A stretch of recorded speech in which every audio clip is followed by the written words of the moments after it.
Hello, it's Emma Wennington from TBR Networking, and welcome to day 4 of my networking top tips. Would you like to know how to introduce yourself much more effectively so people instantly get a better picture of what it is that you do, what your specialism is, and what you can bring to the party? Fantastic. First of all, I want you to answer this question. So what do you do? What did you say, or what did you think? Did you say, I'm an accountant, I'm a solicitor, I'm a... Most people will answer that because it's part of our identity and that's what we automatically say, and we think we're being clear. Sometimes we don't actually know what else to say. Sometimes we've never even thought about any other way to introduce ourselves, and it's instinctively what we do. But by saying that, what response do you get? Normally it's quite blank, or it's a, oh, really? Because people don't have a clue what it is that you're saying. So Baber and Wayman have spent quite a bit of time researching this, and they've come up with a completely different way of introducing yourself, which is far more effective. I've noticed that quite a few direct marketeers out there are very good at introducing themselves effectively. Also, there's a lovely lady in the Leicester business community called Rachel Hargraves, and her business is RDZ PR.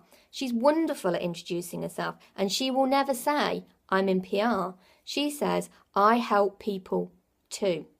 Now, when Rachel says, I help people too, there's a picture in people's minds that spring up, and people can automatically relate to what it is that she is saying.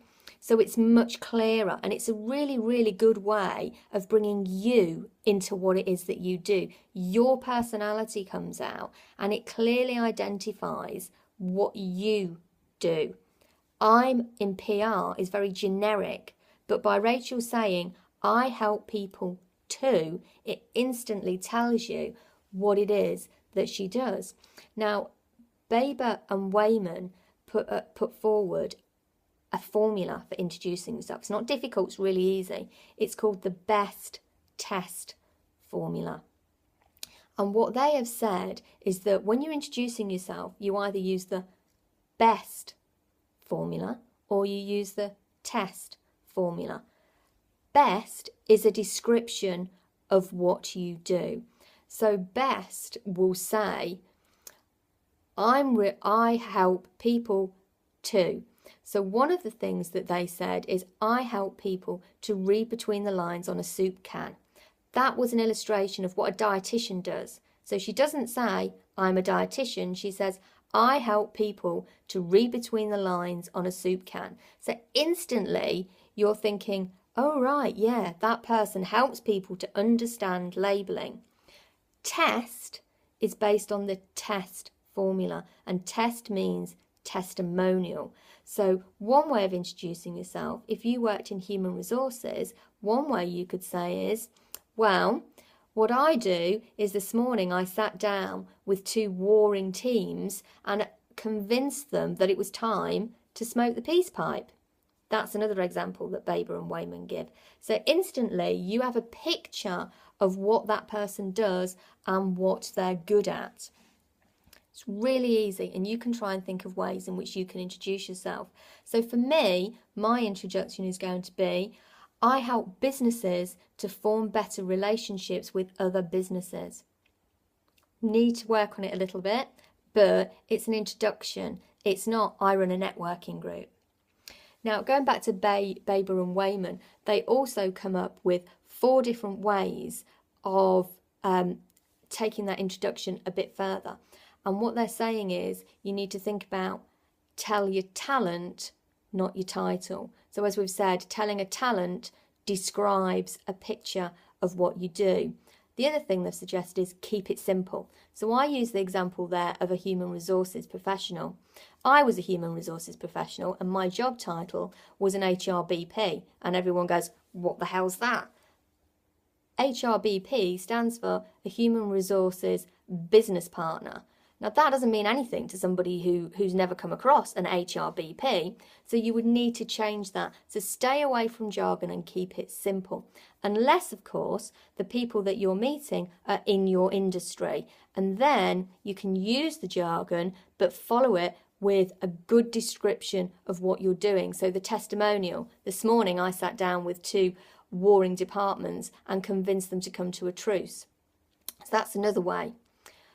Third suggestion they've suggested is don't use an ego trip. So if you work for one of the big firms in Leicester, so we've got big accountancy firms, we've got big solicitor firms, don't use that name, because actually it doesn't tell them what you do.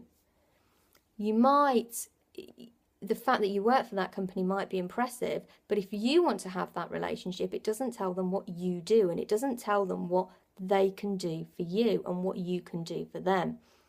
And the final one is ask a question.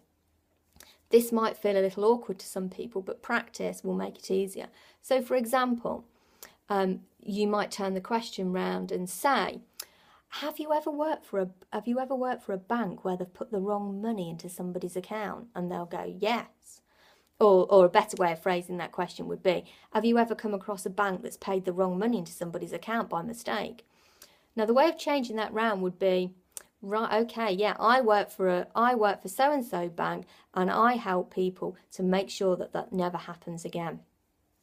So there's some top tips there that just need thinking about in trying to introduce yourself. So in summary, what you need to be doing is looking for ways of making it simple, painting a picture, not I am a, because that gets lost. Everybody is a something, but only you are what you specialise in.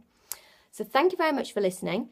And what you need to do now is go straight to Eventbrite, type in TBR Networking and register your ticket for the 8th of January. So go to Eventbrite now, as soon as you're finished, Eventbrite, TBR Networking, the 8th of January in Leicester. And I'll see you tomorrow for another top networking tip.